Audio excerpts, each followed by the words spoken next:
जय हिंद दोस्तों, कैसे हैं आप लोग। विंग्स क्लास के परिवार में फिर से आपका एक बार स्वागत है। जैसा कि आपको पता है कि हम लोगों ने एनसीईआरटी की सीरीज को स्टार्ट कर दिया है और अभी तक हम लोगों ने साइंस को हमने देखा, केमिस्ट्री फिजिक्स को हमने देख लिया और जैसा कि मैं बात करूं तो हम लोगों ने एसएसटी यानी कि सोशल साइंस के इकोनॉमी के चैप्टर 1 डेवलपमेंट को कंप्लीट किया और सिविक्स का चैप्टर 1 हमने पावर शेयरिंग को कंप्लीट किया। आज हम हिस्ट्री के सबसे इंपॉर्टेंट टॉपिक यानी कि चैप्टर 1 नेशनलिज्म इन यूरोप को हम देखेंगे। मैं एक बात और आपको बता दूं कि हमारा जो कंसेप्ट है वो बहुत इजी कंसेप्ट है जो आपको समझने में बहुत ही आसानी होगी। तो ठीक है, तो देर ना करते हुए हम अपनी सीरीज को स्टार्ट करते हैं। तो चलिए, जैसा कि आप देख रहे हो कि हमारा जो टॉपिक आज का वो क्या है, हमारा टॉपिक है नेशनलिज्म इन यूरोप। आखिर हम नेशनलिज्म इन यूरोप की क्यों बात कर रहे हैं, क्यों हमारे लिए नेशनलिज्म इंपॉर्टेंट है, ठीक है, और खास करके यूरोप को लेकर के। तो राइज इन नेशनलिज्म की जब हम बात करते हैं तो इसको जानने से पहले हम क्या करेंगे, क्लास 9 के एनसीईआरटी में एंटर करेंगे जहां पे हिस्ट्री का चैप्टर 1 क्या कहता है, फ्रेंच रेवोल्यूशंस। और ये फ्रेंच रेवोल्यूशंस क्या है, आपको पता होगा कि 1789 में क्या हुआ था कि फ्रांस में मोनार्की सिस्टम को हम देखते हैं।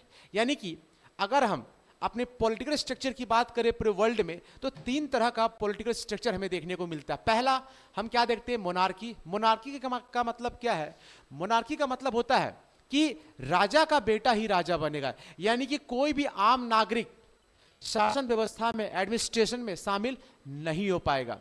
ठीक है, यानी कि मोनार्की का क्या मतलब है कि राजा का बेटा ही राजा बनेगा। दूसरा हमारा क्या आता है, डिक्टेटरशिप आता है।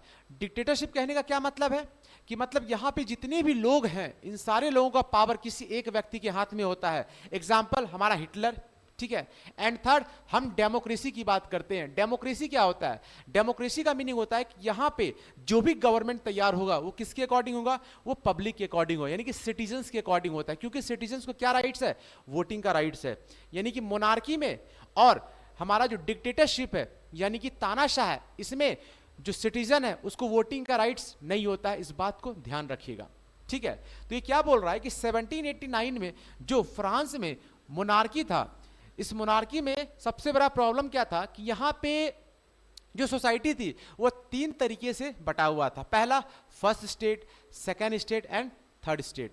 अगर हम फर्स्ट स्टेट की बात करें तो क्लर्जी सेक्शंस, सेकेंड स्टेट की बात करें नोबिलिटीज एंड थर्ड स्टेट की बात करें तो कौन आएगा, अपना थर्ड क्लास यानी कि कॉमन पीपल, पीजेंट्स, वर्कर्स, ये सारे इसमें आते हैं।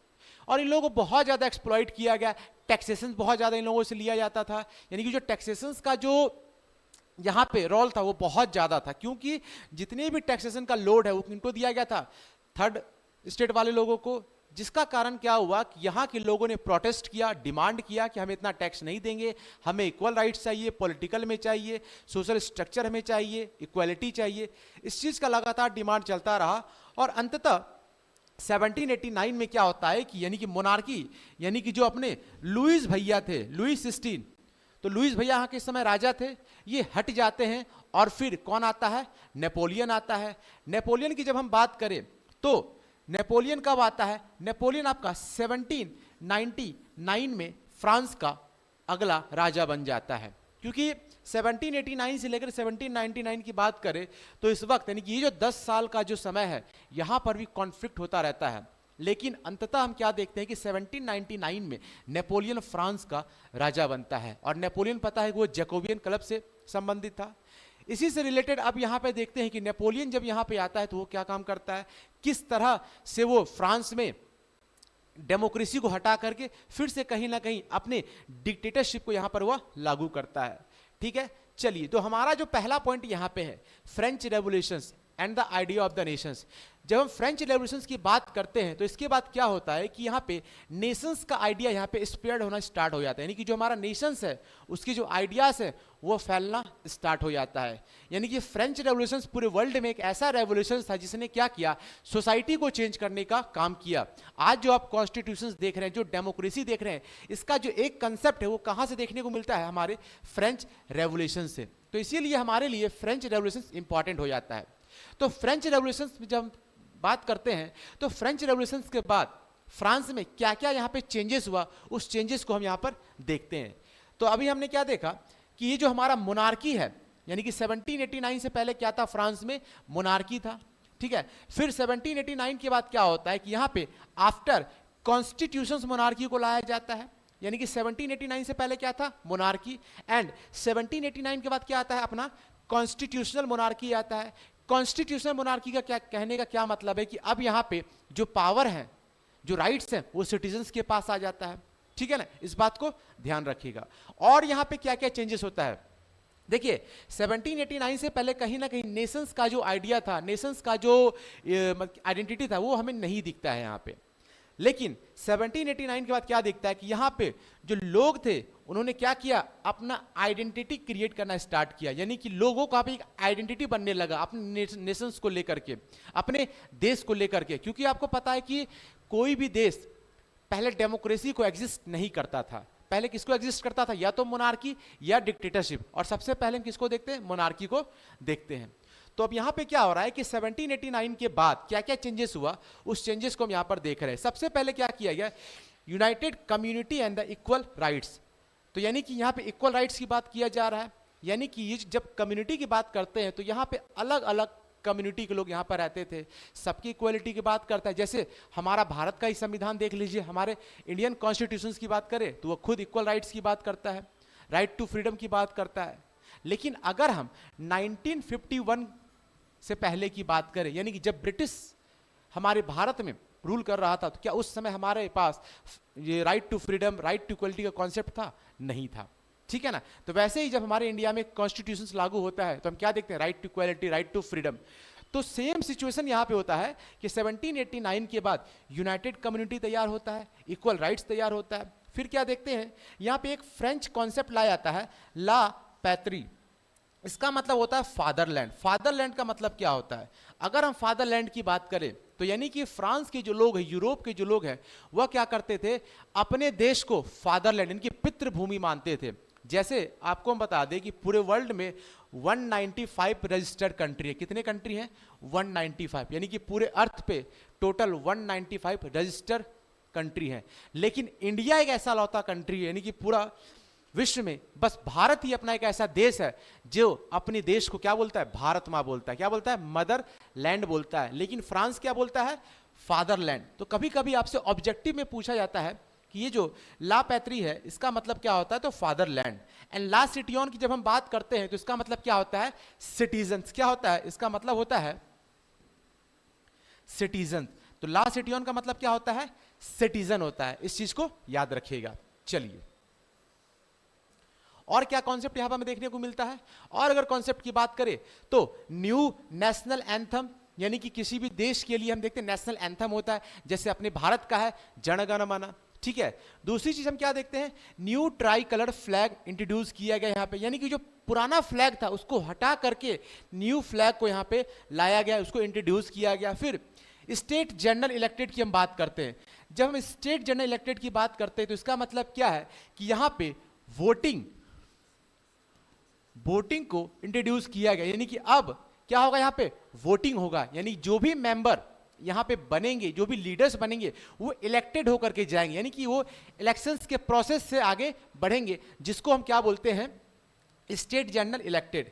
फिर यहाँ पे क्या किया गया कि सेंट्रलाइज्ड एडमिनिस्ट्रेशन को यहाँ पर लाया गया। सेंट्रलाइज्ड एडमिनिस्ट्रेशन की जब हम बात करते हैं तो इसका मतलब क्या होता है कि पावर को छोटे छोटे लोगों में डिवाइड कर दिया गया, यानी कि जब हम फेडरलिज्म की बात करते हैं ना, तो फेडरलिज्म में क्या होता है, पावर को छोटे छोटे ग्रुप्स में बांटा जाता है। सेम वही यहाँ पे क्या किया गया, पावर को यहाँ पे सेंट्रलाइज कर दिया गया। और क्या किया गया कि सारे लोगों के राइट्स के बारे में यह बात करता है, सबको पावर देने की बात करता है, सबको इक्वल राइट्स देने की यह बात करता है। अब अगर आगे हम बढ़े तो सिटीजन्स की यहां पर बात करता है, सिटीजन्स राइट्स की बात करेगा। And uniform system weight and the measure, यानी कि यहां का जो वेटिंग प्रोसेस था, यहां का जो मेजरिंग प्रोसेस था वो सही नहीं था, उसको करेक्ट किया गया। अगर मेजरिंग की बात करें तो कहने का मतलब क्या है, जो वेट का जो एक प्रॉपर मेजरमेंट होना चाहिए था वो यहां पे नहीं था। लेकिन 1789 के बाद इस चीज को यहां पर अच्छे तरीके से सिस्टमैटिक ढंग से इसको यहां पर लाया गया। लास्ट टाइम हम क्या देखते हैं कि जो फ्रेंच आर्मी है, जो फ्रांस की आर्मी है, वो क्या करता है, अपने आइडियाज को क्या करता है, वह स्प्रेड करता है अलग अलग जगहों पर। तो French army spreading idea of nationalism, यानी कि जो हमारा राष्ट्रवाद का कॉन्सेप्ट है, जो हमारे देश का कॉन्सेप्ट है, उसको क्या करता है, वो आगे बढ़ाने का काम करता है। तो समझ गया ना, नेशनलिज्म क्या होता है? नेशनलिज्म का मतलब होता है आपको देश के प्रति प्यार, यानी कि आपका जो इमोशंस होता है, आपका जो इमोशंस होता है, देश के प्रति जो लगाव होता है, उसी को बोलते हैं नेशनलिज्म, है ना। जैसे अगर अभी आप और हम अपनी बात करें, जैसे अपना प्यारा देश भारत, ठीक है ना, आप मान के चलिए कहीं जा रहे हो, ठीक है, कहीं जा रहे हो और पता चल आपने देखा कि जो हमारा फ्लैग है वो गिरा हुआ है, तो आपने क्या किया, उसे उठा लिया। इसका मतलब आपने क्या किया, देश के प्रति जो सम्मान था, जो प्यार था, उसको आपने बनाए रखा, वो आपने साबित किया कि कुछ भी हो जाए हम अपने देश के लिए कुछ भी करने के लिए तैयार है। तो वही है नेशनलिज्म, यानी कि राष्ट्र के प्रति जो प्रेम है, राष्ट्र के प्रति जो इमोशंस है, राष्ट्र के प्रति जो आपका कर्मठता है, यानी कि राष्ट्र के प्रति जो आपका कर्म है, वो जब आप करते हैं तो वही क्या कहलाता है, नेशनलिज्म कहलाता है। ठीक है, तो यहां से कभी कभी क्वेश्चन आपसे पूछा जाएगा कि 1789 के बाद, यानी कि आफ्टर 1789 फ्रांस में क्या क्या आपको चेंजेस देखने को मिलता है। तो आप यहां से 2 या 3 पॉइंट्स को ऐड कर सकते हैं, इससे कहीं ना कहीं आपका आंसर सटीक हो जाएगा। तो क्वेश्चन याद रखिएगा, 1789, आफ्टर 1789 के बाद क्या क्या यहां पर चेंजेस होता है, ये आपसे पूछा जाता है, तो ये आपको यहां पर क्लियर करना पड़ेगा। ठीक है, चलिए नेक्स्ट हम देखते हैं। चलिए देखिए नेक्स्ट हम क्या देखते हैं, अब थोड़ा सा फ्रांस के ऊपर फिर से हम क्या करते हैं, एक नजर डालते हैं। ये जो अपना फ्रांस था ना यूरोप का, यहां पे देखिए सबसे पहले आपको मैंने क्या बताया, मोनार्की था।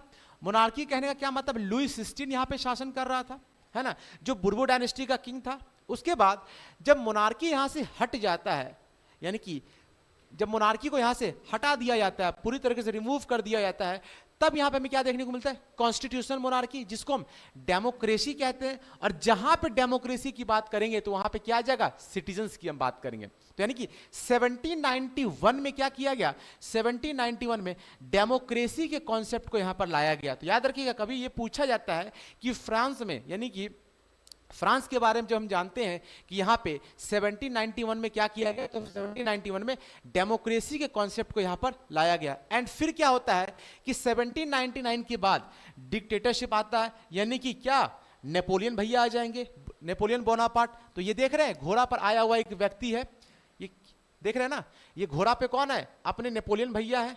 अब ये नेपोलियन भैया क्या करेंगे, यहां पर आएंगे और क्या करेंगे, डिक्टेटरशिप को लागू करेंगे। एक्चुअली पता है क्या हुआ, जब नेपोलियन यहां पे प्रोटेस्ट किया ना, तो लोगों को लगा कि नेपोलियन हमारा हीरो है, यही हमारा हीरो है, हमें क्या करेगा, हमारा उद्धार करेगा। लेकिन रियल मायने में अगर देखिएगा तो इसने क्या किया कि पूरे तरीके से फ्रांस में फिर से इसने डेमोक्रेसी को हटा दिया और डिक्टेटरशिप को लागू कर दिया। यानी कि लोगों ने जो उम्मीद किया, उस उम्मीद पे ये नेपोलियन खड़ा नहीं हो पाया। चलिए, तो समझ गए, तो ये अपना नेपोलियन है। अब देखिए नेपोलियन यहां पे क्या क्या काम करता है और किस लिए करता है, तो उसको हम थोड़ा सा यहां पर ध्यान देते हैं। तो देखिए 1799 के बाद क्या होता है, rise of Napoleon in France, यानी कि नेपोलियन का क्या होता है, राइज होता है कब, 1799 में। यानी कि 1799 में जो फ्रांस का जो अगला राजा बनता है, अगला जो हीरो बनता है, वो कौन है, अपना नेपोलियन। तो जब ये नेपोलियन यहाँ का राजा बनेगा, जब यहाँ का पूरा जो पॉलिटिकल सिस्टम है, जो यहाँ का एडमिनिस्ट्रेशन है, वो अपने हाथ में ले लेगा। तो इसीलिए बोला जा रहा है कि 1799 में जब नेपोलियन के हाथ में पूरा फ्रांस आ जाएगा, तो यहाँ पे क्या क्या चेंजेस करेगा हम इसको देखेंगे, जहां से क्वेश्चंस बहुत ज्यादा पूछा जाता है। देखिए नेपोलियन ने क्या किया कि 1804 में इसने एक नेपोलियन कोड को इंट्रोड्यूस किया। कौन सा कोड, नेपोलियन कोड को इसने क्या किया, इंट्रोड्यूस किया। और क्या था नेपोलियन कोड, नेपोलियन कोड क्या था, इसमें कुछ बातों को रखा गया। अगर बात करें तो नेपोलियन ने क्या किया, कुछ अच्छे पॉइंट्स को ऐड किया और कुछ बुरे पॉइंट्स को ऐड किया, यानी कि कुछ इसमें गुड पॉइंट्स आपको देखने को मिलेंगे और कुछ आपको बैड पॉइंट्स देखने को मिलेंगे। लेकिन यहां से क्वेश्चंस कैसे पूछा जाता है कि नेपोलियन के द्वारा जो 1804 में जो नेपोलियन कोड लाया गया, इसमें किस किस बातों को रखा गया था, उसने किस चीज को इंट्रोड्यूस किया, ये आपसे क्वेश्चंस पूछा जाता है एग्जाम में। तो चलिए अब हम देखते हैं कि नेपोलियन कोड, यानी कि नेपोलियन सिविल कोड की जब हम बात करते हैं तो इसमें कौन कौन सा पॉइंट यहां पर इंपॉर्टेंट है। तो देखिए सबसे पहले हमने क्या किया, यहां पे हमने पॉइंट को 2 पार्ट में डिवाइड कर दिया, एक गुड पॉइंट और दूसरा बैड पॉइंट। चलिए गुड पॉइंट की जब हम बात करते हैं, गुड पॉइंट की जब हम बात करते हैं तो इसने क्या किया, abolished feudal system, abolished feudal system. अगर हम फ्यूडल सिस्टम की बात करें तो इसका मतलब क्या होता है, सामंती व्यवस्था, सामंती व्यवस्था। तो फ्यूडल सिस्टम का मतलब क्या होता है, सामंती व्यवस्था। यानी कि सामंती व्यवस्था का क्या मतलब था कि जो हायर क्लास के लोग थे वो क्या करते थे, छोटे छोटे क्लास के लोगों का शोषण करते थे, है ना।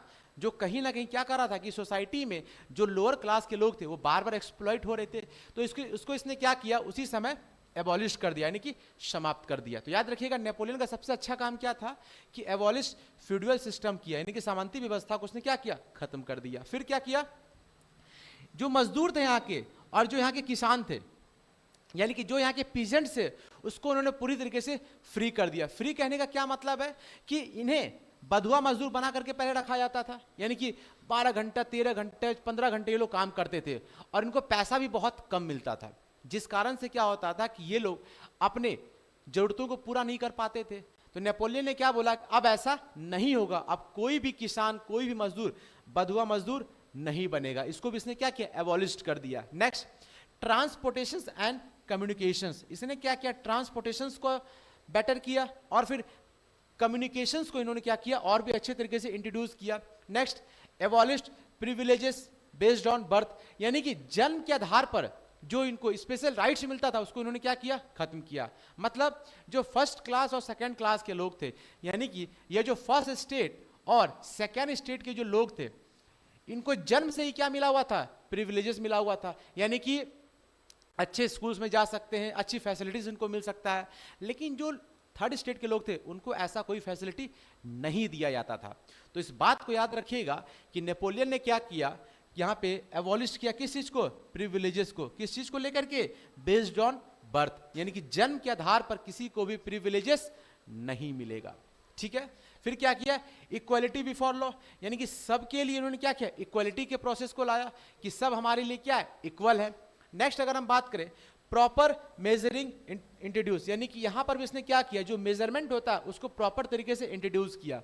तो ये हमारा क्या था, ये हमारा गुड पॉइंट है। क्या है हमारा ये गुड पॉइंट, ठीक है। चलिए इसको आप लोग लिख भी लीजिएगा, आपके लिए बहुत ज्यादा इंपॉर्टेंट है। अगर जब आपसे पूछा जाएगा नेपोलियन कोड के बारे में, नेपोलियन कोड के बारे में, ठीक है, तो आप इसको रिटर्न कर लीजिएगा। एक बार आप देख सकते हैं हमारा गुड पॉइंट, ठीक है। चलिए अब हम देखते हैं बैड पॉइंट। चलिए बैड पॉइंट की जब हम बात करते हैं तो क्या क्या बैड पॉइंट था इसमें, इंट्रोड्यूस सेंसरशिप। क्या किया इसने, सेंसरशिप को इंट्रोड्यूस किया। सेंसरशिप कहने का क्या मतलब है, सेंसरशिप कहने का क्या मतलब है कि यहां पे नेपोलियन क्या करता था, अगर कोई भी व्यक्ति कोई न्यूज कोई आर्टिकल अगर पेपर में पब्लिश कर रहा है तो उससे पहले इसको क्या करना पड़ता था, नेपोलियन से परमिशन लेना पड़ता था। क्या करना पड़ता था, नेपोलियन से परमिशन लेना पड़ता था। तो इसने क्या किया, यहां पे सेंसरशिप को लाया। सेंसरशिप क्या था, जिसके तहत आपको कोई भी न्यूज अगर पब्लिश करना, कुछ भी बात अगर कहना हो तो सबसे पहले आपको क्या करना था, नेपोलियन से परमिशन लेना था, ठीक है।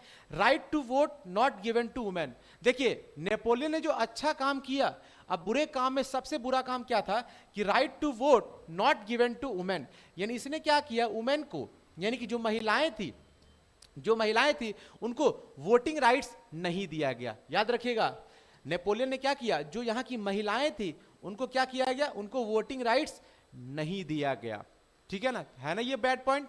आप एक साइड सोसाइटी को आगे बढ़ाने का काम कर रहे हैं, आप एक साइड इक्वालिटी की बात कर रहे हैं और इधर आप क्या बोल रहे हैं कि वुमेन्स को कोई भी वोटिंग राइट्स नहीं मिलेगा। तो ये इसका कहीं ना कहीं एक बैड पॉइंट था, किसका, नेपोलियन का। फिर right to property not given to women, देखिए हर बार महिलाओं को ही प्रताड़ित करना पड़ता है, हर बार महिलाएं ही प्रताड़ित होते हैं। सोचिए ऐसा हमारे सोसाइटी में क्यों है, ये आप खुद देख लीजिए यहां पे। तो नेपोलियन ने क्या किया, right to vote not given a women, महिलाओं को कोई वोटिंग राइट्स नहीं मिलेगा। फिर इसने क्या किया, right to property not given to women, property में कोई राइट्स इनको नहीं मिलेगा। क्लियर। अब देखते हैं, he forced people to join army, इसने क्या किया, लोगों को फोर्स किया जबरदस्ती कि भैया जाकर तुम क्या करो, आर्मी ज्वाइन करो, तुम आर्मी में जाओ और हमारे लिए काम करो, जबरदस्ती।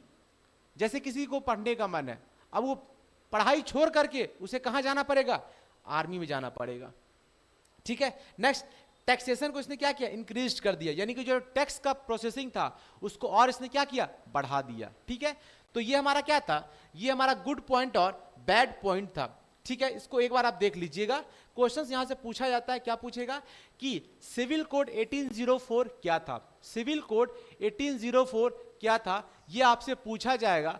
तो आपको इस बात पे ध्यान रखना होगा कि कुछ पॉइंट्स हैं, गुड पॉइंट्स और बैड पॉइंट्स, तो आपको गुड पॉइंट और बैड पॉइंट नहीं लिखना है, सिर्फ आपको क्या करना है कि नेपोलियन कोड के बारे में जब पूछा जाएगा तो ये सारा पॉइंट आपका वहां पर ऐड हो जाएगा। ठीक है, ये आपके लिए इंपॉर्टेंट क्वेश्चंस हो सकता है। ठीक है, चलिए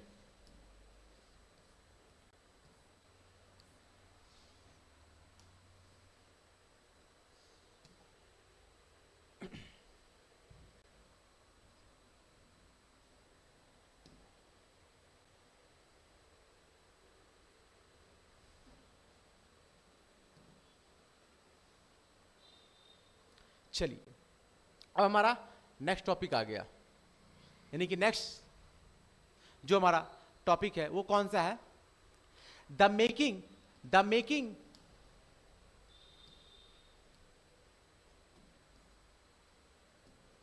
the making of nationalism in Europe. ठीक है,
चलिए, आवाज आ रही है?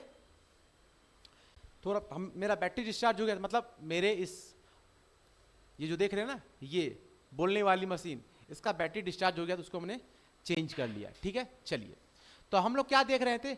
हम लोग देख रहे थे कि यानी मेकिंग ऑफ नेशनलिज्म की जब हम बात करते हैं यूरोप में, ठीक है, तो यहाँ पे क्या क्या कॉन्सेप्ट है। तो सबसे पहले हम क्या देखेंगे कि यहाँ पे कोई भी नेशंस यहाँ पे एग्जिस्ट नहीं कर रहा था। कब? 18 सेंचुरीज में। तो 18 सेंचुरीज में कोई भी नेशंस यहाँ पे एग्जिस्ट नहीं कर रहा था, इस बात को ध्यान रखिएगा। तो क्या एग्जिस्ट कर रहा था? Germany, Italy, Switzerland divided into kingdoms, ये अलग अलग किंगडम्स में ये डिवाइड थे। फिर यहाँ पे लोगों का कोई आइडेंटिटी नहीं था, कोई भी कल्चर हमें देखने को यहाँ पर जनरली नहीं मिलता। जैसे आज हमारा और आपका क्या एक आइडेंटिटी है कि हम कहते हैं ना हम भारत के लोग हैं, है ना, कुछ लोग कहते हैं हम यूएसए के हैं, कुछ कहते हैं हम रशिया के हैं, कुछ कहते हैं हम चाइना के हैं, यानी हम सब का क्या आइडेंटिटी है। तो वैसे ही यहाँ पे इस समय 18 सेंचुरीज में कोई भी आइडेंटिटी आपको देखने को नहीं मिलेगा। नेक्स्ट हम क्या देखते हैं कि इस समय 18 सेंचुरीज में अलग अलग लैंग्वेज के लोग, यानी अलग अलग लैंग्वेज वाले लोग, अलग अलग एथनिक ग्रुप आपको यहाँ पर देखने को मिलेगा, यानी कि डिफरेंट कम्युनिटी के लोग आपको देखने को मिलेंगे। और यहाँ पे सबसे बड़ी चीज यहाँ पे क्या है कि अलग अलग जो ग्रुप्स है, तो कहीं ना कहीं ये जो अपना एरिया था ये अलग वे पे था। मतलब सोचिए हम यूनाइट नहीं थे इस समय, जब अलग अलग किंगडम्स हैं तो अलग अलग एथनिक ग्रुप्स आपको यहाँ पर देखने को मिल रहा है। एंड लास्ट में हम क्या देखते हैं कि यहाँ पे जनरली जो लोग थे वो यहाँ पे जर्मन लैंग्वेज सबसे ज्यादा यूज करते थे। कौन सा लैंग्वेज? जर्मन लैंग्वेज सबसे ज्यादा यूज हुआ करते थे। तो कभी कभी क्वेश्चन आपसे पूछा जाता है कि the making of nationalism in Europe का क्या कॉन्सेप्ट है, कैसे ये कॉन्सेप्ट आया, ठीक है, तो यही से वो सारा कॉन्सेप्ट आएगा। तो क्या कॉन्सेप्ट आएगा कि हमें क्या करना है, हमें सबसे पहले अपना एक नेशंस को तैयार करना है। आप देखते हैं ना, और हम आगे देखेंगे कि कैसे जर्मनी का यूनिफिकेशन होगा और इटली का यूनिफिकेशन होगा, यानी कि जर्मनी एक सेपरेट नेशंस बनेगा, इटली एक सेपरेट नेशंस बन जाएगा। ठीक है, और आगे चल करके सबके ग्रुप्स को देखेंगे, सबका अपना अपना एक आइडेंटिटी होगा, अपना अपना एक कल्चर होगा। ठीक है, चलिए नेक्स्ट पॉइंट हम देखते हैं।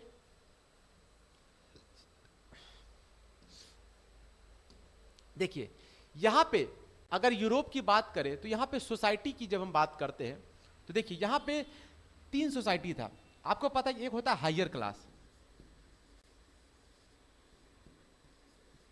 एक होता है हायर क्लास, ठीक है,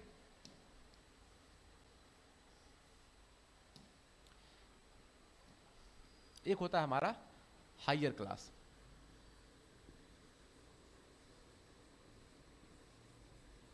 हायर क्लास। दूसरा हमारा होता है मिडिल क्लास, मिडिल क्लास क्या होता है? Middle class. एंड तीसरा हमारा क्या होता है? Lower class, lower class. तीनों में अंतर क्या है? आपको पता है ना कि जब भी सोसाइटी में हमें चेंज करना होगा, कोई भी मूवमेंट करना होगा, तो कभी भी हायर क्लास सपोर्ट नहीं करता है, क्योंकि इसको ऑलरेडी पहले से सारा फैसिलिटीज इसको मिल चुका है। ठीक है, और जब लोअर क्लास की बात करते हैं तो ये कभी मूवमेंट में आएगा ही नहीं। क्यों? क्योंकि इसके पास खाने के लिए रोटी नहीं है, तो मूवमेंट कहां से करेगा ये? ठीक है, लेकिन जब हम मिडिल क्लास की बात करते हैं तो ये जो अपना मिडिल क्लास है, ठीक है, अब ये मिडिल क्लास क्या करेगा? सोसाइटी को चेंज करने का काम करेगा। और इस मिडिल क्लास में भी एक सोसाइटी है, तो याद रखिएगा ये जो अपना मिडिल क्लास है, ये जो अपना मिडिल क्लास है, ये भी 2 पार्ट में डिवाइड है। एक है नॉर्मल मिडिल क्लास, एक हमारा है नॉर्मल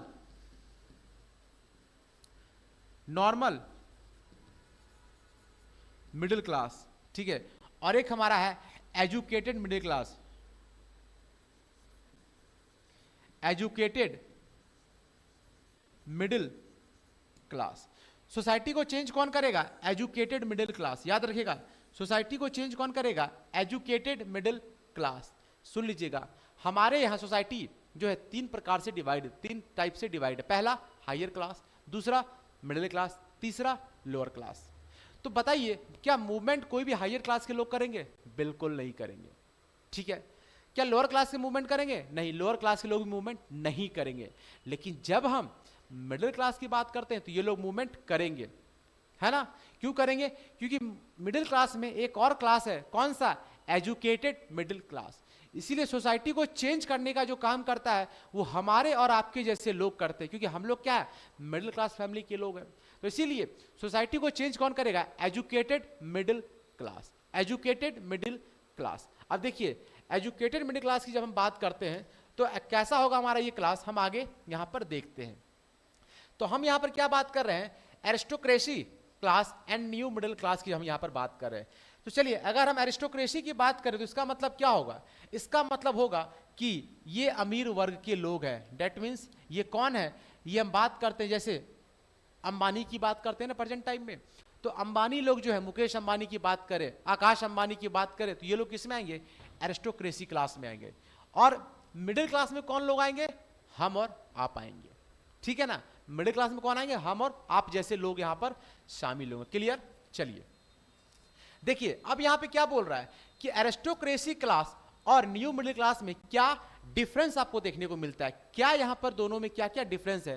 तो सबसे पहले हम क्या देखते हैं कि जो एरिस्टोक्रेसी क्लास है ये पॉलिटिकली और सोशली बहुत ज्यादा क्या है, डेवलप है। याद रखिएगा ये जो एरिस्टोक्रेसी क्लास है ये सोशली और पॉलिटिकली बहुत ज्यादा डेवलप है, ठीक है। दूसरी चीज क्या बोल रहा है कि यहां पे जो मेजोरिटी है पॉपुलेशन का वो सबसे ज्यादा किसका है, पीजेंट्स का है, ठीक है। यानी कि यूरोप में अगर हम एरिस्टोक्रेसी क्लास की बात करें तो इनका जो संख्या है, इनका पॉपुलेशन बहुत कम है, ठीक है ना। लेकिन जो पीजेंट्स हैं, जो वर्कर्स हैं, इनका जो पॉपुलेशन है वो यहां पर बहुत ज्यादा आपको देखने को मिलेगा, ठीक है। अब यहां पे क्या हो रहा है कि 17 सेंचुरीज में कि जब हम बात करते हैं तो यहां पे क्या होता है, इंडस्ट्री रेवोल्यूशन हमें देखने को मिलेगा, ठीक है ना। 17 सेंचुरीज में क्या होता है कि 17 सेंचुरीज में हमें यहां पे क्या दिखेगा, यहां पे इंडस्ट्री रेवोल्यूशन हमें देखने को मिलता है, यानी कि औद्योगिक क्रांति का कॉन्सेप्ट हमें यहां पर दिखता है। तो क्या है ये हमारा औद्योगिक क्रांति, तो याद रखिएगा जब हम 17 सेंचुरीज में इंडस्ट्री रेवोल्यूशन की बात करते हैं तो यहां पे एक सोसाइटी का फिर से क्या होता है, जन्म होता है, एक न्यू सोसाइटी यहां पर एग्जिस्ट करता है। कौन सा सोसाइटी है यहां पे, वर्किंग क्लास। कौन सा, वर्किंग क्लास, जिसको हम क्या बोलते हैं, मजदूर, जिसको हम क्या बोलते हैं, मजदूर। याद रखिएगा मजदूर बोलते हैं, ठीक है। यानी कि 17 सेंचुरीज में एक नया सोसाइटी हमें देखने को मिलता है, कौन सा, वर्किंग क्लास, ठीक है। और वर्किंग क्लास की बात करते हैं तो ये लोग कौन थे, ये लोग जनरली किसी और क्लास से बिलोंग नहीं करते थे, ये अपने मिडिल क्लास से ही बिलोंग करते थे। तो मिडिल क्लास में क्या है ना कि अलग अलग कैटेगरी, अलग अलग सोसाइटी के लोग भी हमें देखने को यहाँ पर मिल रहे हैं। फिर यहाँ पर क्या देखते हैं कि जैसी इंडस्ट्री यहाँ पर इंट्रोड्यूस होता है तो अलग अलग बिजनेसमैन आपको दिखेंगे, फिर प्रोफेशनल लोग आपको यहाँ पर दिखेंगे। और कहीं ना कहीं ये जो हमारा इंडस्ट्री रेवोल्यूशन है, अब इससे क्या होता है कि लोग बहुत ज्यादा एजुकेटेड की ओर आगे बढ़ते हैं, और देखते ही देखते क्या होता है कि यहां पर नेशनल यूनिटी का कॉन्सेप्ट आपको दिखेगा। कैसे दिखेगा समझिएगा, कैसे दिखेगा थोड़ा सा समझिएगा इसको। देखिए अब हम बात करते हैं कैसे यहां पे नेशनल यूनिटी यहां पर देखने को मिलता है। जैसे ये जो अपना एजुकेटेड मिडिल क्लास है, ये जो अपना एजुकेटेड मिडिल क्लास है, ठीक है, इसमें क्या है कि ये लोग जानते थे कि हमें क्या चाहिए। इनका क्या डिमांड था, राइट्स का, ठीक है। राइट्स कहने का क्या मतलब है कि इन्हें क्या चाहिए, इक्वालिटी चाहिए, फ्रीडम चाहिए, लिबर्टी चाहिए। तो इन्होंने क्या किया, आगे चल करके अलग अलग लोगों को, ये जो अलग अलग ग्रुप्स के लोग हैं इनको जोड़ना स्टार्ट किया। ये लोग आपस में जुड़ गए, है ना, ये लोग आपस में क्या हो गए, जुड़ गए। तो इससे क्या कॉन्सेप्ट निकला, नेशनल यूनिटी। यानी कि एजुकेटेड मिडिल क्लास ने क्या किया, अलग अलग सोसाइटी के लोगों को, जैसे किसान को, वकील को, डॉक्टर को, और जो वर्कर लोग थे इनको जोड़ने का काम किया। और जब ये लोग जुड़ने लगे तो क्या बना, नेशनल यूनिटी, इसी को कहते हैं। यानी कि the middle class educated class was born which talked about national unity. इन्होंने क्या किया, नेशनल यूनिटी का कॉन्सेप्ट लाया। और नेशनल यूनिटी कहने का क्या मतलब है कि हम सब इस देश के नागरिक हैं, हमें फिर से यूनाइट होना पड़ेगा। और जब हम यूनाइट होंगे तो क्या होगा कि यहां का जो पॉलिटिकल स्ट्रक्चर वो हम चेंज करेंगे, और हम अपने लिए कॉन्स्टिट्यूशंस को लाएंगे, अपने लिए डेमोक्रेसीज को लाएंगे। और यह डेमोक्रेसी किसके लिए, हमारे लिए होगा, ठीक है। चलिए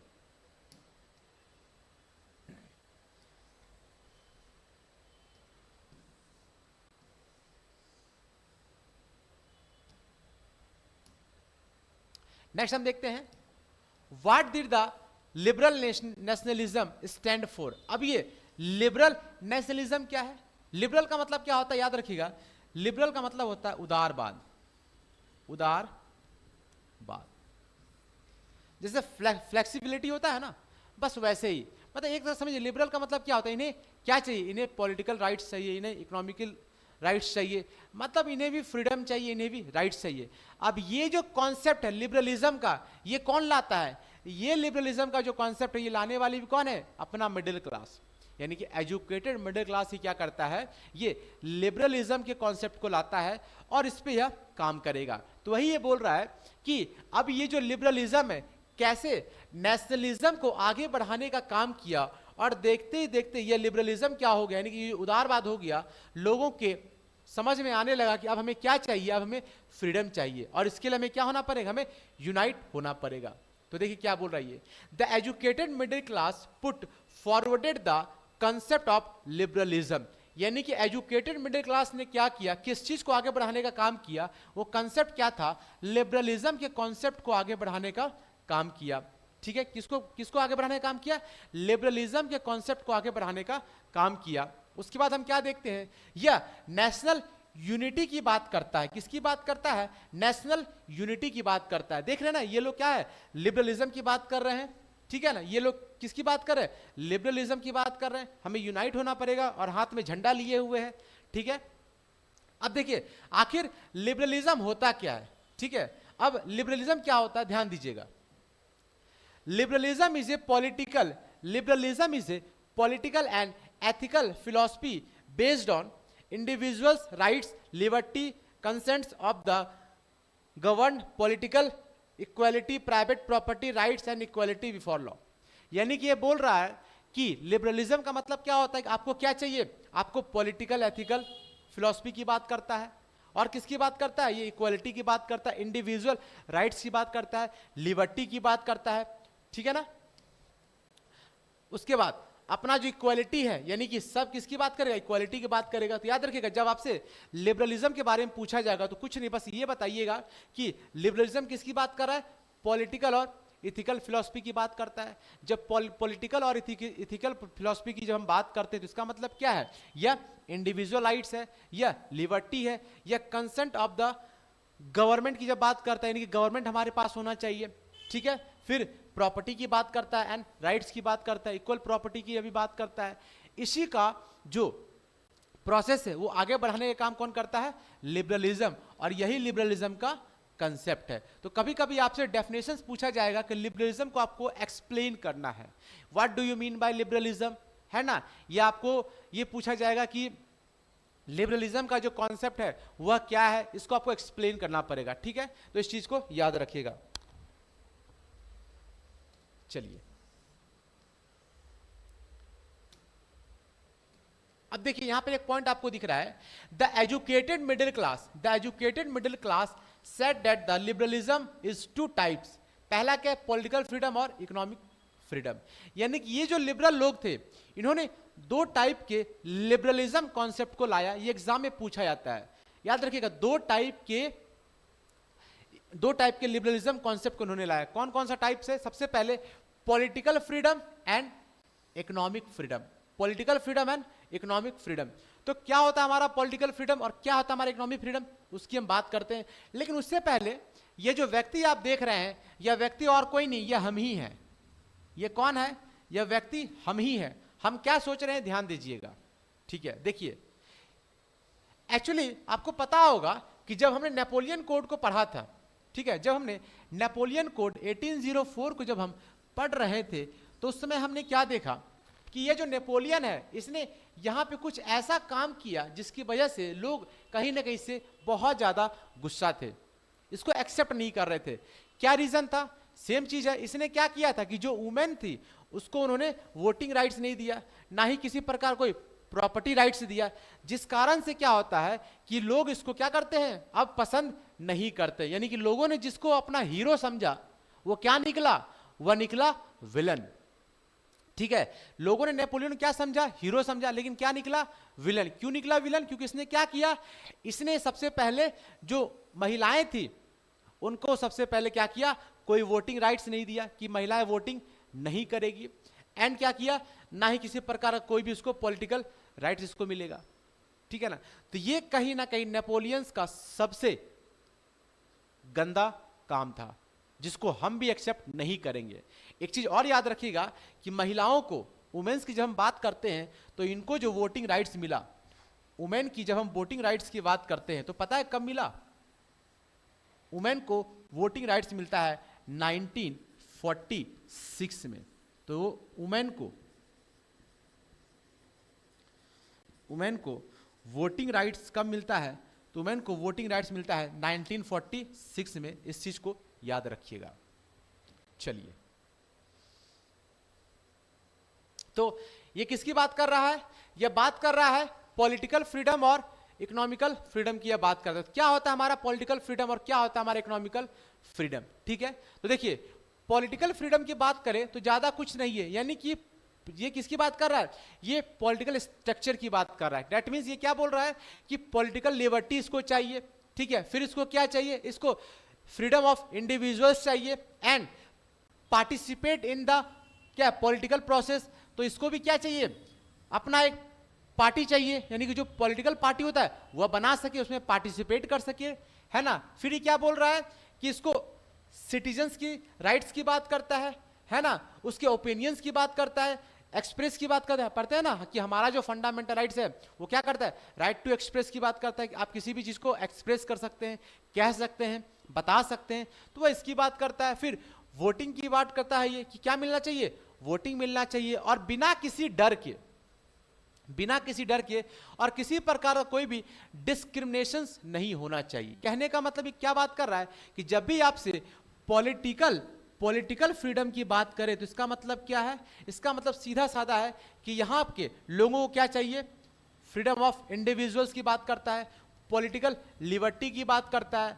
फिर उसका क्या बोलता है, ये participate in the political process की बात करता है। उसके बाद यह किसकी बात करेगा, राइट एज सिटीजन्स की बात करेगा, ठीक है। उसके बाद इंक्लूडिंग एक्सप्रेसिंग की बात करेगा, ओपिनियंस की बात करेगा, वोटिंग राइट्स की बात करेगा एंड डिस्क्रिमिनेशंस की यह बात करेगा, यानी किसी प्रकार का कोई भी डिस्क्रिमिनेशंस, कोई भी भेदभाव नहीं होना चाहिए, ठीक है, विदाउट फेयर, यानी कि किसी तरह का कोई भी डर हमें नहीं होना चाहिए। इसी को क्या बोलते हैं, पॉलिटिकल फ्रीडम, ठीक है। चलिए, अब हम देखते हैं इकोनॉमिकल फ्रीडम हमारा क्या होता है, ठीक है।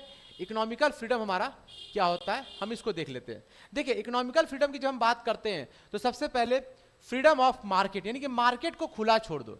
मार्केट को खुला छोड़ दो इसका मतलब क्या है कि एबॉलिश्ड ऑफ द स्टेट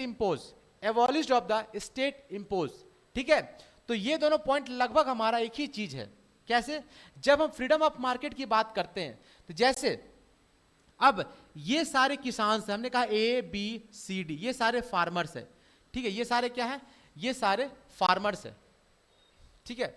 अब इन्होंने मिलकर क्या किया, इन्होंने क्या किया कि किसी प्रोडक्ट को इन्होंने क्या किया, बनाना स्टार्ट किया, ठीक है। और उस प्रोडक्ट का दाम इन्होंने क्या रखा, 10 रुपए रखा कि भाई मेरा जो प्रोडक्ट है उसका दाम कितना होना चाहिए, 10 रुपए होना चाहिए। क्यों, क्योंकि इस पे जो इसका मेकिंग चार्ज है, पहले इसने क्या बोला कि इसे बनाने में मुझे लगभग 8 रुपए खर्च हुए हैं और प्लस 2 रुपए, ठीक है। तो ये 2 रुपए क्या होगा, हमारा प्रॉफिट होगा। ये 2 रुपए हमारा क्या होना चाहिए, विथ टैक्स इंक्लूड इसमें होगा। तो मिला करके हम क्या कह सकते हैं कि ये जो 10 रुपए लगा, इसमें सारा चीज ऐड है। इन लोगों ने इस चीज को एक्सेप्ट किया था, चलो एक काम करते हैं, प्राइस को डिसाइड कौन करेगा, प्राइस को डिसाइड हम लोग खुद करेंगे, क्योंकि किसान को पता होता है ना कि हमने कितना खर्च किया, कितना खर्च नहीं किया। लेकिन यहां पे अलग ही सिस्टम चल रहा था। यहां पे क्या सिस्टम था कि राजा यहां पे डिसाइड करता था कि प्राइस क्या होना चाहिए। ये गलत था, क्योंकि राजा अनुमान तो नहीं कर पा रहा था उस वक्त। तो इसीलिए लोग किस चीज की डिमांड कर रहे थे, लोग यहां पर फ्रीडम ऑफ मार्केट की डिमांड कर रहे थे। तो फ्रीडम ऑफ मार्केट क्या है कि कोई भी प्रोडक्ट का जो प्राइस होता है वो कौन तय करेगा, वो मार्केट के लोग तय करेंगे, ठीक है।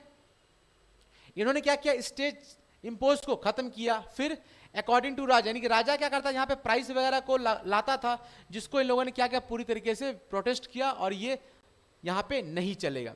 फिर ये जो सारा मार्केट का जो प्राइस है वो किस पे डिपेंड होगा, वो मार्केट के ऊपर डिपेंड होगा, यानी कि it will be depend on the market, यानी कि ये जो सारा प्राइस है जो प्रोडक्ट का जो दाम है, जो किसी भी वस्तु का दाम है, वो डिसाइड कौन करेगा? वो मार्केट डिसाइड करेगा। ठीक है, चलिए अब यहां पे क्या देख रहे हैं, एक टैक्स सिस्टम यहां पे लाएगा जिसको बोलते हैं ज़ेल्बोराइन। क्या बोलते हैं इसको? ज़ेल्बोराइन। ये क्या होता है? ये जर्मन कस्टम यूनियन के द्वारा इसको इंट्रोड्यूस किया गया। किसके द्वारा इंट्रोड्यूस किया गया है? जर्मन कस्टम यूनियन के द्वारा इसको इंट्रोड्यूस किया गया, जिसको बोलते हैं ज़ेल्बोराइन। क्या होता है हमारा ये ज़ेल्बोराइन? तो ज़ेल्बोराइन की बात करें तो इसको लाने वाला कौन है? देखिए, ज़ेल्बोराइन मींस जर्मन कस्टम यूनियन, एक custom union establish between German state. ठीक है, 1834। तो इसको पर्शिया ने इंट्रोड्यूस किया था कब? 1834 में। तो ज़ेल्बोराइन को इंट्रोड्यूस कब किया गया? 1834 में। किसके द्वारा? पर्शिया के द्वारा। इसका मतलब क्या किया गया? Free trade and economic integration की बात करता है ये। कहने का मतलब, जैसे अगर कोई प्रोडक्ट है किसी स्टेट में जा रहा है तो क्या होता है, उसके ऊपर जो स्टेट का टैक्स है, मतलब जो ड्यूटी, वो बहुत ज्यादा लग जाता है।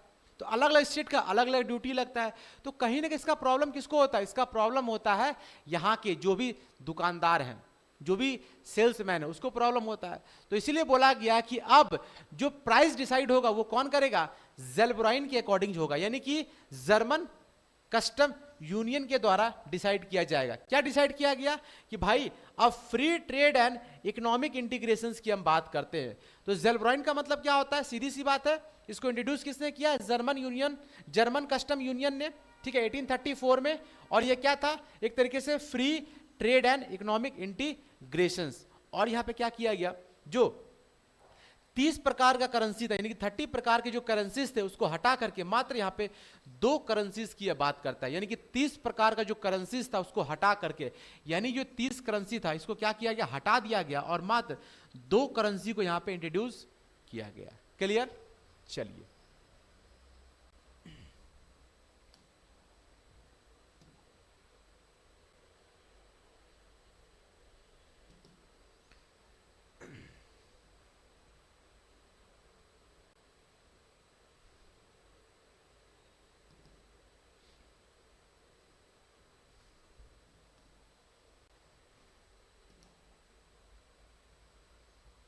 चलिए हमने नेशनलिज्म यूरोप का एक टॉपिक देख लिया, दूसरा टॉपिक देख लिया, और ये हमारा है तीसरा टॉपिक। याद रखिएगा, ये हमारा कौन सा है? ये हमारा तीसरा टॉपिक है। इस चीज को याद रखिएगा। ठीक है, एक बात मैं आपको और बता दूं, ये हमारा सीरीज 1 है। ठीक है, ये हमारा सीरीज 1 है। सीरीज 2 भी आपको मिल जाएगा कुछ दिन के अंदर। चलिए अब हम देखते हैं कि क्या बोल रहा है। 1815 में यहाँ पे क्या कंडीशंस क्रिएट हो रहा है। 1815 में क्या होता है? Battle of Waterloo. क्या होता है? Battle of Waterloo. Battle of Waterloo की बात करें तो यहां पे एक साइड नेपोलियन और दूसरी साइड कौन है? प्रेब नेशंस। प्रेब नेशंस। प्रेब नेशंस की बात करें तो पर्शिया, रशिया, ऑस्ट्रिया और ब्रिटेन। पर्शिया, रशिया, ऑस्ट्रिया और ब्रिटेन। ठीक है, कौन है? ब्रिटेन। देखिए क्या बोल रहा है ये कि 1815 battle of Waterloo, this was fought between Napoleon and प्रेब कंट्रीज, यानी कि प्रेब नेशंस के साथ हुआ। ठीक है, इसमें क्या होता है कि नेपोलियन हार जाता है, नेपोलियन हार जाता है, और जो प्रेब नेशंस है वो क्या करता है? वह यहां पे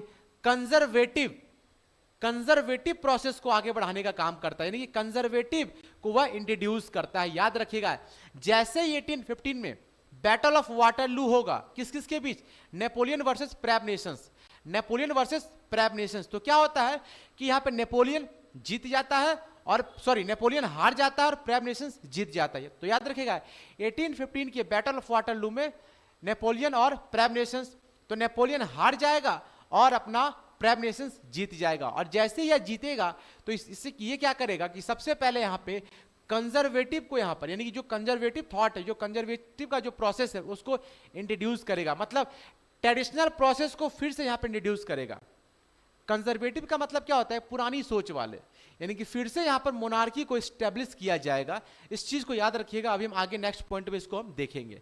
ठीक है, तो जब नेपोलियन और प्रेब नेशंस का वॉर होता है, यानी कि बैटल ऑफ वाटरलू होता है, तो अब यहां पे क्या होता है कि नेपोलियन हार गया, तो यहां पर एक ट्रीटी होता है। कौन सा ट्रीटी होता है? Treaty of Vienna. 1850 में क्या होता है? ट्रीटी ऑफ वियना यहां पर होता है। और इस ट्रीटी ऑफ वियना में क्या होता है कि यहां पे एक एग्रीमेंट को तैयार किया जाता है, किस किस के द्वारा? Great Britain, Persia, Russia and Austria के द्वारा, क्योंकि ये लोग क्या, ये लोग एलाइड पावर है। तो याद रखिएगा 1815 में एक ट्रीटी होता है, treaty of Vienna, treaty of Vienna. और ये ट्रीटी ऑफ वियना क्या है, किसमें great Britain, Persia, Russia and Austria यहां पर शामिल होता है। अब इसमें क्या किया गया कि यहां पे ये लोग अपने आप को सेटलमेंट किया, कहां पे? यूरोप में सेटलमेंट करने का काम किया, यानी कि आपस में लोगों ने क्या किया, कुछ एरिया को आपस में बांट लिया। कैसे बांटा, चलिए उसको हम देखते हैं। लेकिन यहां पे क्या किया गया कि ये जो पूरा का पूरा एरिया था जिसको नेपोलियन ने तैयार किया था, नेपोलियन से छीन लिया और सारा जो नेपोलियन का जो रूल्स था, जो उसके कोड्स थे, उसको हटा दिया। और जो कंजर्वेटिव वाले लोग थे, यानी कि जो प्रेब लोग थे, इन्होंने क्या किया, अपने कंजर्वेटिव प्रोसेस को आगे बढ़ाने का काम किए। ठीक है, अब हम देखते हैं कि the Congress of Vienna was a conference of ambassadors of European countries held in Vienna in June 1815। It was chaired by the Austrian chancellor, कौन था? Metternich, Duke Metternich. तो याद रखिएगा जो ट्रीटी ऑफ वियना होता है, ट्रीटी ऑफ वियना की जब हम बात करते हैं तो यहां पे इसको लीड कौन करता है, इसको मतलब किसके द्वारा यहां पे लीड किया जा रहा है, किसको हेड बनाया जा रहा है? तो चांसलर कौन है? मैटरनिक। याद रखिए कौन है? मैटरनिक। ये पूछा जाता है कि 1815 का जो वियना कन्वेंशन होता है, इसको लीड कौन करता है, इसका हेड कौन होता है? कौन? Australian chancellor Metternich. याद, कौन? मैटरनिक। ठीक है, चलिए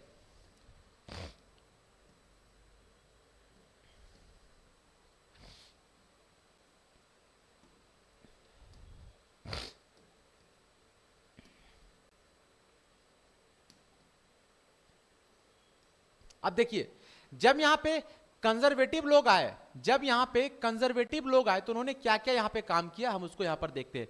तो 1815 में कंजर्वेटिव लोगों ने क्या क्या काम किया, हम उसको देखते हैं। सबसे पहले उन्होंने क्या किया कि जो मेजर यूरोपियन पावर इन 1815 कौन कौन था? Britain, Russia, Persia, Australia. कौन था? ऑस्ट्रिया। तो चार यहां पे एलाइड पावर नेशंस आपको दिख रहा है, Britain, Russia, Persia, Austria. And इन्होंने किसको हराया? नेपोलियन को हरा दिया, बहुत मारा नेपोलियन को। ठीक है, फिर यहां पे इसने क्या किया? ट्रीटी ऑफ वियना होता है जिसमें यूरोप का सेटलमेंट किया जाता है। तो ट्रीटी ऑफ वियना क्या है? ट्रीटी ऑफ वियना क्या होता है कि यहां पे क्या किया गया? यूरोप का सेटलमेंट किया गया। यानी कि ट्रीटी ऑफ वियना में क्या किया गया? ट्रीटी ऑफ वियना में यूरोप का सेटलमेंट किया गया। क्या किया गया? ट्रीटी ऑफ वियना में यूरोप का क्या किया गया? सेटलमेंट किया गया। ठीक है, एंड फिर से क्या किया गया कि जो बारबोन का पावर था, यानी कि जो पुराने लोग वाले थे, यानी कि लुइस 16 की हम बात किए थे ना, फ्रेंच रेवोल्यूशन, तो यहां पे फिर से लुई 18 को इंट्रोड्यूस किया जाता है। यानी कि फिर से जो बारबोन डायनेस्टी है उसको यहां पर फिर से इंट्रोड्यूस किया जाता है, फिर से उसको रिस्टोर किया जाता है। यानी कि कंजर्वेटिव लोग हैं, फिर से मोनार्की को यहां पर लाया जाता है। इस बात को याद रखिएगा कि 1815 के वियना कन्वेंशन के बाद क्या करता है ये लोग, यहां पे फिर से रिस्टोर करता है किसको? बारबोन डायनेस्टी को। इसको याद रखिए, यानी कि ब्रूवो डायनेस्टी को भी यहां पे क्या करता है? इंट्रोड्यूस करता है, यानी कि फिर से मोनार्की को लाने का काम करता है। उसके बाद यहां पे क्या होता है कि नेपोलियन का जो भी एरिया था, फ्रांस वगैरह, वो सारा वो हार जाता है और सारा एरिया पे किसका हक हो जाता है? इन चारों का, यानी कि ये जो अपना प्रेब नेशंस है इनका हक हो जाता है। ठीक है, अब यहां पे क्या होता है, जैसे 39 state of German confederations were formed by Napoleon. तो ये नेपोलियन क्या करता है? 39 स्टेट को यहां पर यह तैयार करता है, लेकिन अब ये सारे क्या होते हैं? ये सारे के सारे बट जाएंगे आगे चल करके, सब लोग आपस में बांट लेंगे। तो कैसे बांटेंगे? देखिए, सबसे पहले northern France, the kingdom of the Netherland and the Belgium were given to Britain. तो ब्रिटेन को क्या दिया गया? ब्रिटेन को यहां पर दिया गया नॉर्दर्न फ्रांस दिया गया। ठीक है, तो ब्रिटेन को क्या दिया गया? ब्रिटेन को यहां पर क्या दिया गया? याद रखिएगा, ब्रिटेन को दिया गया यहां पे नीदरलैंड एंड बेल्जियम। किसको दिया गया? यह ग्रेट ब्रिटेन को दिया गया। ये पूछा जाता है ऑब्जेक्टिव में, याद रखिएगा, ऑब्जेक्टिव में ये चीज पूछा जाता है कि नॉर्दर्न फ्रांस की जब हम बात करते हैं, यानी कि नीदरलैंड और बेल्जियम, किसको दिया गया? ब्रिटेन को दिया गया। फिर यहां पे क्या किया गया कि जेनोवा का एक पार्ट हुआ करता था, कौन? पीडमाउंट, इसको कहां सेट किया गया? फ्रांस में। जेनेवा का एक पार्ट हुआ करता था जिसको हम क्या बोलते हैं? पीडमाउंट, इसको कहां सेट किया गया, इसको सेट किया गया आपका फ्रांस में। फिर वेस्टर्न पोर्शन जो था किसका, फ्रांस का, वह किसको दिया गया, वह दिया जैसे पर्शिया वगैरह, पर्शिया को दिया गया, जैसे सेक्सोनी वगैरह दिया गया। तो ये जो हमारा वेस्टर्न पोर्शन था फ्रांस का, वो किसको दिया गया, पर्शिया को दिया गया। किसको दिया गया, पर्शिया को दिया गया। फिर नेक्स्ट रशिया को क्या दिया गया, रशिया को पोलैंड दिया गया। रशिया को क्या दिया गया, पोलैंड दिया गया। फिर नॉर्दर्न इटली को की बात जब करते हैं तो नॉर्दर्न इटली किसको दिया गया, ये ऑस्ट्रिया को दिया गया। तो यानी इस प्रकार क्या हुआ कि ये जो प्रेब नेशंस है आपस में सारे एरिया को बांट लेता है। ठीक है, इस चीज को देखिएगा।